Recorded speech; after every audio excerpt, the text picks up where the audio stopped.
Trust your gut, they say. Everyone always thinks that they can find their intuition in their gut. They believe that if you listen to your gut, then you're listening to your higher self. You are gaining some type of inclination about the situation that is deep, spiritual. Like it's a sight, it's a different kind of sight other than seeing.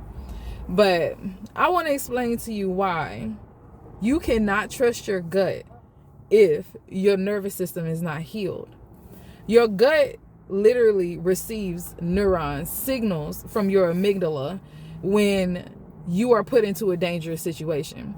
So those certain feelings that you feel, like the fluttering, the racing of the heart and things like that, anxiety, when you are in a situation that makes you feel not safe, that is not your intuition if you have not took the time out to heal yourself. I want to show you exactly how to identify and also regulate and heal this part of yourself so that you can embody your intuition and no longer have to live in that fight or flight mode that you have trained your amygdala to be in. We can retrain ourselves. We can retrain these brains. That's what neuroplasticity is all about.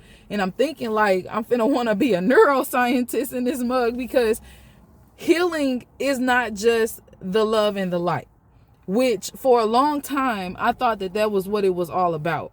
But now I see that we must integrate not only the love and the light, but also our human bodies as well, because we have to live through these vessels, and the things that we go through deeply impact these vessels. And so we have to also, while we're healing our spiritual being, we have to also heal our physical being as well.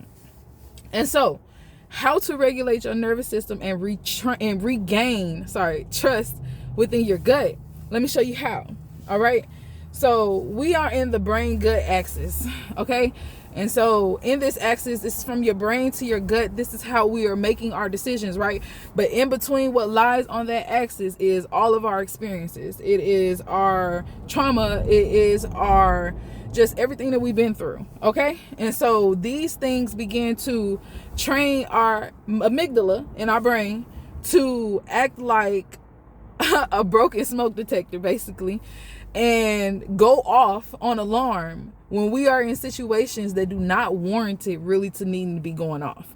But because our nervous system is not healed, we are getting triggered and thinking, oh, this is my intuition in this situation. I need to act. But no, you don't. Okay, so let me show you how to identify if it is your gut or if it is your intuition rather, or if it is your amygdala making you think that it's your intuition, right? So it's 4 things that you got to do. The first thing that you should do is feel, I know this sounds weird, but feel the texture of the situation. Feel the texture of the sensations that you're feeling. So we're going to break these down into 4 parts. The speed of the sensation.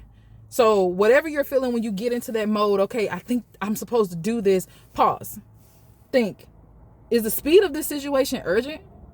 Is it make me feel like I need to get up and do something right now? Okay, if it is, let's keep going. Next, you need to look at the sensation itself.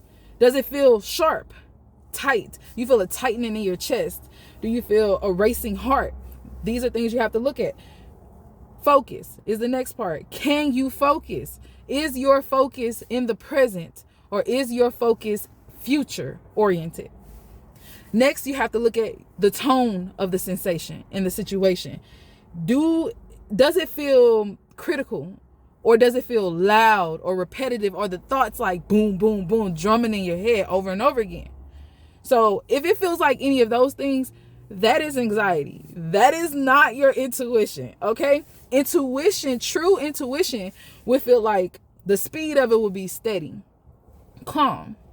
The sensation would literally feel like a quiet nudge, or like a subtle voice, like a quiet voice. The focus of it would be present oriented, because the only thing you should be focusing on is what's going on right now, not what could happen. And the tone would be neutral. it would be objective. You would be looking at it, trying to figure out the situation and not critical about the situation. And so that's the first thing that you have to look at. The second thing that you have to look at is a familiarity test. All right, so let's really feel this sensation. Does it feel familiar?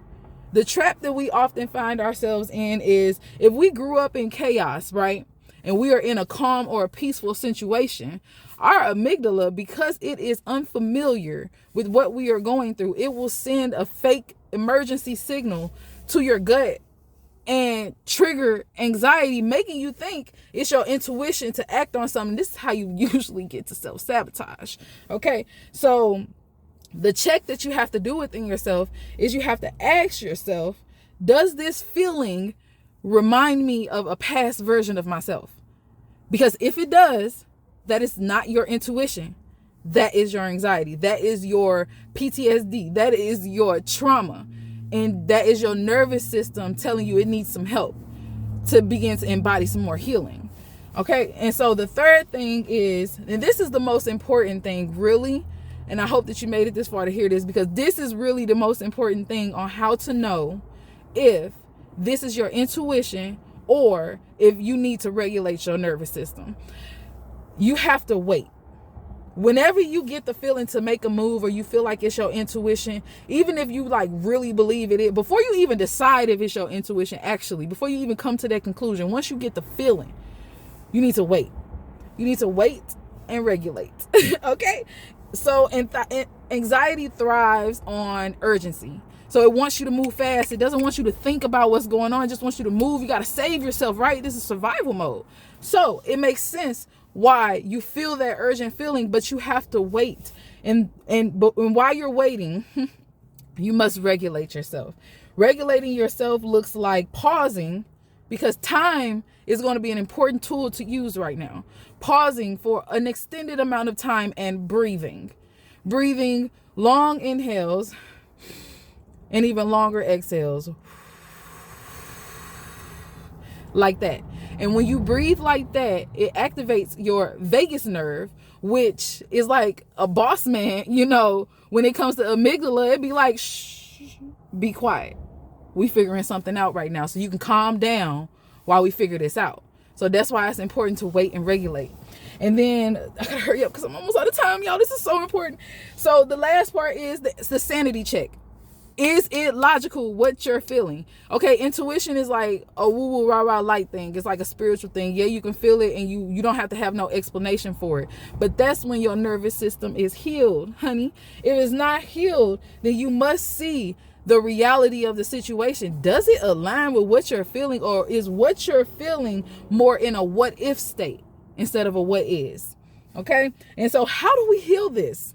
How do we heal this? How do we begin to change the pattern of not knowing what our intuition sounds like and acting off of anxiety, PTSD, unregulated nervous system? How do we heal that?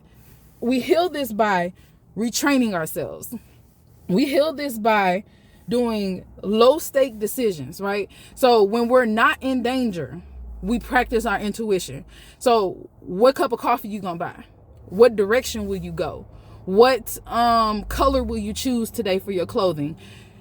Feeling that silent nudge, that quiet, peaceful nudge within you begins to retrain your brain to understand what your intuition truly sounds like. And you can only do this when you're in a state of not being in danger. That's why we call these low stake decisions. So this is how you begin to retrain yourself to know what your intuition sounds like. And these practices that I told you before is how you identify if your anxiety or your intuition is trying to make a decision. And so I really hope that this helped y'all. And I know this was a long video, but if you want more information like this and you want some resources to be able to help you to begin to integrate your healing into your full being, every Sunday I have a newsletter that comes out. And if you click the link in my bio, you can get free access. And I hope that we can grow together. I love you so much. Peace.